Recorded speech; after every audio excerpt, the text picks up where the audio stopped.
Hello everyone, welcome back to another video. So guys, आज का हमारा ये वीडियो मार्ले मिंटो सुधार अधिनियम के ऊपर होने वाला है। और ये मार्ले मिंटो सुधार अधिनियम एक टॉपिक है आप सभी का सेमेस्टर 6 में हिस्ट्री पेपर का। आपका हिस्ट्री ऑनर्स का बहुत ही इंपॉर्टेंट ये क्वेश्चन है जो हर साल आपको पेपर में देखने को मिलता है। 90% इस क्वेश्चन के आने के चांस रहते हैं और ये क्वेश्चन 15 मार्क्स का आता है आप सभी के पेपर में। तो आप सबको इसके लिए आप सबको ये पढ़ना बहुत ही इंपॉर्टेंट हो जाता है। तो ये जो है वीडियो आप सबको 15 मार्क्स दे के जाएगी, तो इस वीडियो को फुल आप वॉच कीजिए। और इस वीडियो के बाद आप सभी को मार्ले मिंटो सुधार अधिनियम के बारे में कहीं भी खोजने का या सर्च करने का या पूछने का ज़रूरत नहीं पड़ेगा। तो इस वीडियो को पूरा देखें और चलिए स्टार्ट करते हैं आज का इस टॉपिक को। तो दोस्तों, आप सभी को पता है कि मैं आप सभी को कोई भी क्वेश्चन कराता हूं तो उसे एक स्टोरी के रूप में आप सभी को बताता हूं, ताकि आप सबको वो अच्छे से याद रहे और आप अच्छे से एग्ज़ाम में लिख सकें। तो आज भी हम इसे एक स्टोरी के रूप में समझेंगे और जानेंगे कि कैसे क्या हुआ था। ठीक है, तो चलिए सबसे पहले मैं बताता हूँ मार्ले और मिंटो के बारे में। तो भाई, मार्ले और मिंटो कौन है? दो इंसान का नाम है। मार्ले मिंटो सुधार अधिनियम जो है वो दो इंसान के नाम पे रखा गया था। जैसे कि पहले हमारे भारत में वाइसराय लॉर्ड होते थे। तो वाइसराय जो थे उस टाइम हमारे यहाँ मिंटो थे। मिंटो जो भारत का वाइसराय था, ठीक। और जो मार्ले है वो मार्ले सचिव थे। सचिव जो कि ब्रिटेन में एक कमेटी होता था, वहाँ के सचिव थे ब्रिटेन में, लेकिन वो काम करते थे इंडिया के लिए। ठीक है, मतलब इंडिया का जो भी कार्यभार होता था उनके द्वारा देखा जाता था। वो हो गया सचिव। और यहाँ पे जो देख रेख करते थे इंडिया में रह के, वो हो जाते वाइसराय। ठीक है, तो उस टाइम वाइसराय मिंटो और मार्ले जो थे वो सचिव थे। अब हम जानेंगे कि मार्ले मिंटो सुधार अधिनियम का नाम, मतलब मार्ले मिंटो सुधार अधिनियम क्यों पड़ा, सुधार क्यों पड़ा। तो इसके पीछे कारण ये है कि इससे पहले जो अधिनियम लाया गया था, भारत सरकार अधिनियम जो था, भारत परिषद अधिनियम 1892 जो था, उसमें बहुत सारी कमियां थी। मतलब लोगों का जो मांग था उसे पूरा नहीं किया गया था, कहीं ना कहीं वहाँ पे कमी थी। तो लोगों द्वारा हर बार उस पर सुधारने का मांग किया जा रहा था। तो इसलिए ये जो अधिनियम आया, उस जो अधिनियम था उसमें जो भी कमियां थी उसे सुधारने के लिए ये अधिनियम लाया गया था। मतलब कि एक्चुअली से इसको, मतलब एक तरह से इसको मान सकते हैं कि उन जो 1892 में जो अधिनियम आया था उसको सुधारने में, उसमें जो कमियां थी उसे सुधारने के लिए ये अधिनियम लाया गया था। ठीक है, तो इसलिए इसको सुधार अधिनियम भी कहते हैं। उसके बाद ये अधिनियम जो है आप सबको बहुत ज़्यादा इम्पोर्टेंट इसलिए हो जाता है कि इसमें बहुत सारे कार्य हुए थे, मतलब इम्पोर्टेंट कार्य हुए थे। जैसे कि अभी हम आगे पढ़ेंगे क्या क्या इसमें कार्य हुए थे, क्या क्या इम्पोर्टेंट था। ठीक है, तो उद्देश्य जो था इसका वो मेन था कि इसको लाना है और सुधारना है। जो इससे पहले जो परिषद अधिनियम आया था उसको सुधारने के लिए लाया गया था। ठीक है, तो चलिए आप सबको स्टोरी पता चल गया होगा। बेसिकली ऊपर का स्टोरी मैंने आपको बता दिया कि भाई मार्ले मिंटो सुधार अधिनियम क्या था। अधिनियम मतलब कि एक तरह से नियम, एक उस टाइम लॉ पारित किया जाता था, कानून होता था उस टाइम की, जो नियम बन के आते थे उसके आधार पे काम होता था। ठीक है, तो वही टाइम पे नियम लाए जाते थे। तो ये एक बहुत ही इंपॉर्टेंट नियम था, इसलिए ये इंपॉर्टेंट हो जाता है हमें पढ़ने के लिए। ठीक है, तो चलिए अब हम इसको लिखते हैं अच्छे से। अगर आप सबको समझ में आता है तो अच्छे से अपने से भी लिख सकते हैं, या फिर जो मैंने लिखा है वो भी आप कॉपी कर सकते हैं। ठीक है, तो चलिए स्टार्ट करते हैं। क्या है कि भारत परिषद अधिनियम 1909 को मार्ले मिंटो सुधार अधिनियम के नाम से भी जाना जाता है, क्योंकि जब सन 1905 में लॉर्ड मिंटो को भारत का वाइसराय नियुक्त किया गया था और थोड़े ही दिनों बाद जॉन मार्ले भारत के सचिव के रूप में नियुक्त किया गया, उनको नियुक्त किया गया था। तो इन्हीं दोनों के नाम पे जो क्या बोलते हैं, इस अधिनियम को लाया गया, इन्हीं दोनों के नाम पे रखा गया मार्ले मिंटो सुधार अधिनियम। ठीक है, उसके बाद और इस अधिनियम को सुधार अधिनियम इसलिए कहा गया क्योंकि जब इससे पहले भारत परिषद अधिनियम 1992 आया था तो उस अधिनियम से बहुत सारी कमियां, उस अधिनियम जो है उस अधिनियम में बहुत सारी कमियां थी जिन्हें लोगों द्वारा स्वीकार नहीं किया गया, और उसी अधिनियम को सुधारने के प्रयास के दृष्टिकोण से यह अधिनियम 1909 मार्ले मिंटो सुधार अधिनियम के नाम से लाया गया।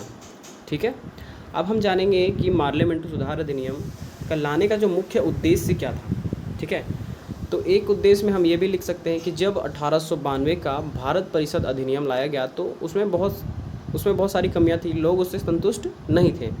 तो लोगों द्वारा जो है बार बार मांग किया जा रहा था कि ये अधिनियम में सुधार चाहिए। उनको बहुत सारी मांगें थी, तो उन्हें चुप कराने के लिए भी यह ज़रूरी था। और उसी वक्त कांग्रेस दो गुटों में बट गई थी। उस वक्त जो था कांग्रेस दो गुटों में बटी हुई थी, एक था गर्म दल और एक था नर्म दल। आपने नाम सुना होगा। तो गर्म दल में जो थे लाल बाल पाल शामिल थे, और नर्म दल में जो सपोर्ट करते थे, जो मतलब लड़ाई हिंसा में नहीं रहते थे, वो लोग थे नर्म दल में, जो अंग्रेज़ों के साथ मिलजुल के काम करना चाहते थे, अपना देश चलाना चाहते थे। ठीक है। तो जो लाल बाल पाल जो है, गर्म दल जो है, वो उन्होंने मतलब हिंसात्मक रूप से दबाव बनाना स्टार्ट कर दिया था अंग्रेज़ों पे। तो अंग्रेज़ों ने यह नियम लाया और उसके आधार पे उन्होंने गर्म दल को जेल में डाल दिया और धीरे धीरे करके उन्हें ख़त्म कर दिया, मतलब कि गर्म दल का दमन कर दिया। और दूसरा नर्म दल, जिसमें कांग्रेस के नर्मपंथी विचारधारा के लोग थे, वे अंग्रेज़ों के साथ साथ मिलकर काम करते थे और इसलिए इन्हें भी संतुष्ट करना आवश्यक था। तो देखो भाई, अंग्रेज़ के साथ साथ भी मिलजुल के काम करते थे ये लोग। तो अंग्रेज़ों का ये बनता था कि वो लोग इन्हें संतुष्ट करें, इनकी मांग को पूरा करें। तो इसलिए उन्होंने यह अधिनियम लाकर इनकी मांग को भी पूरा किया। और एक और था, तीसरा जो था उसमें एक बड़ा क्या कि मुस्लिम लीग की मांग की गई थी। जो मुस्लिम आगा खां द्वारा मुस्लिम लीग की मांग किया गया था कि भाई हमें एक मुस्लिम लीग चाहिए, हमें एक पृथक निर्वाचन मतलब एक लीग चाहिए हमको बनाना अलग से अपना मुस्लिम कम्युनिटी के लिए। ठीक है। तो इस अधिनियम के तहत उन्होंने भारत में तोड़ो और राज करो, मतलब कि देखो अभी अब भाई अब अगर अलग मुस्लिम कम्युनिटी बना दिया जाए तो इस प्रकार से वहाँ पे दो जो समुदाय है दो भागों में बढ़ जाएगा। तो इस वजह से वो टूट जाएगा, समुदाय टूट जाएगा, तो वहाँ पे राज करना ज़्यादा आसान होगा। तो तोड़ो और राज करो की नीति इसी के तहत आई थी, मतलब एक तरह से यहाँ से शुरुआत हुआ था। ठीक है। जिससे भारत की जनता के बीच में दरार पड़ जाए और अंग्रेज़ी हुकूमत की राज करने का जो अवसर है वो बढ़ जाए या मिलता रहे। ठीक है। ये हो गया इसका उद्देश्य। अब हम लोग जानेंगे कि इसमें जो सुधार हुए इस अधिनियम के तहत क्या क्या सुधार हुआ, लाया गया अधिनियम, तो इसमें क्या क्या इंपॉर्टेंट बातें थी जो लोगों को पसंद आई या फिर जो सुधार हुआ जिसकी वजह से इसे सुधार अधिनियम कहा जाता है। तो सबसे पहले केंद्रीय विधान परिषद के अतिरिक्त सदस्यों की संख्या में 16 को बढ़ाकर कुल 60 कर दिया गया।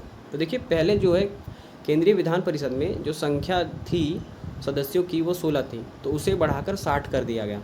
ठीक है। उसके बाद इससे पहले परिषद में 9 पदेन सदस्य तथा 9 पदेन मतलब 9 पद में थे और 16 अतिरिक्त सदस्य थे। ठीक है।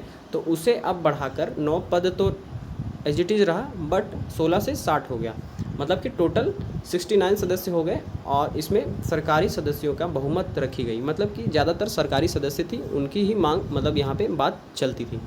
ठीक है। उसके बाद दूसरा जो आया वो आया प्रांतीय विधान परिषद। जैसे कि यहाँ पे केंद्रीय था, यहाँ पे केंद्रीय जो बढ़ा उसी तरह प्रांतीय भी बढ़ा, मतलब एक तरह से अभी बोल सकते हैं सेंट्रल और राज्य, जो गवर्नमेंट के राज्य के हिसाब से, तो वो हिसाब से आप बोल सकते हैं सेंट्रल या प्रांतीय। ठीक है। तो प्रांतीय विधान परिषद के सदस्यों की संख्या में भी बढ़ाया गया। और लेकिन इसमें जो था वो सरकारी सदस्यों की बहुमत नहीं रही, वो गैर सरकारी सदस्यों की इसमें बहुमत था। उसमें सरकारी सदस्यों का बहुमत था और प्रांत वाला में गैर सरकारी सदस्यों का बहुमत था। ठीक।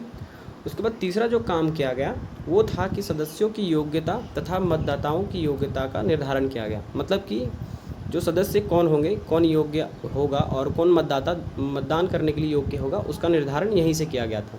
जैसे कि वहाँ योग्यता, जो सदस्य बनने का योग्यता था वो था कि केवल पुरुष ही सदस्य बन सकते हैं। ठीक है। जैसे अभी सबको ये अधिकार है कि चाहे महिला हो, चाहे पुरुष हो, चाहे कोई भी हो, वो खड़ा हो सकता है इलेक्शन में अपना किसी भी पद के लिए। ठीक है। लेकिन उस टाइम जो था केवल पुरुष, और एज तो जो था वो था 21 ईयर। ठीक है। 21 वर्ष की आयु में जो इसका हो गया है वही खड़ा हो सकता है। उसके बाद वो मानसिक स्वस्थ होना चाहिए, मतलब फिट होना चाहिए मानसिक रूप से।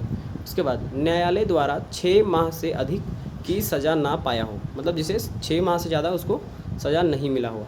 देखो भाई, थोड़ा सा मेरा राइटिंग उतना भी अच्छा नहीं है, अगर समझ में मतलब मैं बोल रहा हूँ तो उससे भी लिख सकते हो अगर समझ में नहीं आए तो। ठीक है। चौथा जो था वो था प्रशासनिक सेवा से निकाला ना गया हो, मतलब कोई कहीं भी आप काम कर रहे हैं सरकारी प्रशासनिक सेवा में तो वहाँ से आप निकाले नहीं गए हों। ठीक है। तो उसके बाद तीसरा राजकीय अपराधी नाम, मतलब राज्य का कोई मतलब सरकारी अपराधी नहीं होना चाहिए। और लास्ट है देश निकाला ना दिया गया हो, मतलब कि वो देश से बाहर निकाला ना गया हो। उसके बाद जो दूसरा था मतदाताओं के लिए योग्यता क्या थी, तो मतदाताओं में भी केवल पुरुष ही मतदान कर सकते थे और उसका मतदान का जो ईयर था वो भी 21 साल था। 21 वर्ष के आयु वाले लोग ही मतदान कर सकते थे और केवल पुरुष, ठीक है। और वो भी मानसिक स्वस्थ होने चाहिए, जिसका माइंड डिस्टर्ब है वो नहीं दे सकते थे, ठीक। उसके बाद भारतीय सचिव के परिषद में 2 सदस्य तथा वायसराय के परिषद में 1 सदस्य भारत से शामिल किया गया। मतलब कि देखिए, भारत सचिव का जो परिषद था, भारत सचिव का परिषद मैंने बताया आपको कि जो ब्रिटेन में रहता था, वो भारत सचिव का परिषद में 2 सदस्य भारत की तरफ से गया, वहाँ पे सदस्य बने। और वहाँ पे देखिए, भारत का अगर हमें कहीं हमारे बारे में बात हो रहा है और हमारे लोग रहेंगे तभी ज़्यादातर हमारे फेवर में बात होगा, नहीं तो हमारे बारे में कोई और लोग बात करें तो हमारे फेवर में उतने अच्छे से बात नहीं कर सकते। इसलिए वहाँ पे हमारे लोगों को भी वहाँ जगह मिली, तो एक तरह से ये अच्छा काम था, ठीक है। उसी तरह जो सचिवालय में भी मिला, सचिव के परिषद में भी मिला, और दूसरा जो था वायसराय के परिषद में भी 1 सदस्य शामिल होने का मौका मिला, तो ये भी एक अच्छा काम था। उसके बाद जो 5वां और बहुत ही इम्पोर्टेंट जो है वो है कि भाई मुस्लिम पृथक निर्वाचन मंडल का आयोजन किया गया। तो जैसे कि मैंने आपको बताया कि अलग उन को निर्वाचन के लिए जगह दिया गया, तो वैसे हो गया मुस्लिम पृथक निर्वाचन मंडल। इसका अर्थ यह है कि मुस्लिम लोगों के लिए एक अलग आरक्षित सीट दी गई, कुछ अलग सीट दी गई जिसमें केवल मुस्लिम ही खड़े हो सकते हैं और केवल मुस्लिम लोग ही उसे वोट कर सकते हैं। मतलब कि एक तरह से समुदाय को बांट दिया गया, ठीक है। तो यही से शुरुआत होता है भारत में, भारत को तोड़ो और राज करो की नीति जो अंग्रेज़ों की थी, वो यहीं से स्टार्ट होता है। तो इसे ही भारत में फूट डालो नीति के नाम से जाना जाता है और यहीं से शुरुआत होता है। तो ये था कुछ इम्पॉर्टेंट बात हो गया। और पार्लियामेंट सुधार अधिनियम जैसे कि मैंने आपको बता दिया कि क्या था, उसके बाद हमने उद्देश्य देख लिए, उसके बाद हमने उसके सुधार देख लिए, ठीक है। तो ये पूरा कंप्लीट होता है आप सबका 15 मार्क्स का क्वेश्चन। आशा करता हूँ कि आप सभी को अच्छे से समझ में आ गया होगा, और अभी भी कोई डाउट है तो आप हमें कमेंट करके पूछ सकते हैं। मैं सभी का कमेंट का आंसर ज़रूर करता हूँ, और बहुत सारे प्यारे प्यारे कमेंट भी आते हैं, तो उसके लिए थैंक्स। और अच्छा लगे वीडियो तो लाइक कीजिएगा, और भाई एक सब्सक्राइब कर देना, थोड़ा हमें भी सपोर्ट मिले। मिलते हैं अगले वीडियो में बहुत ही इंपॉर्टेंट टॉपिक के साथ, तब तक के लिए बाय बाय।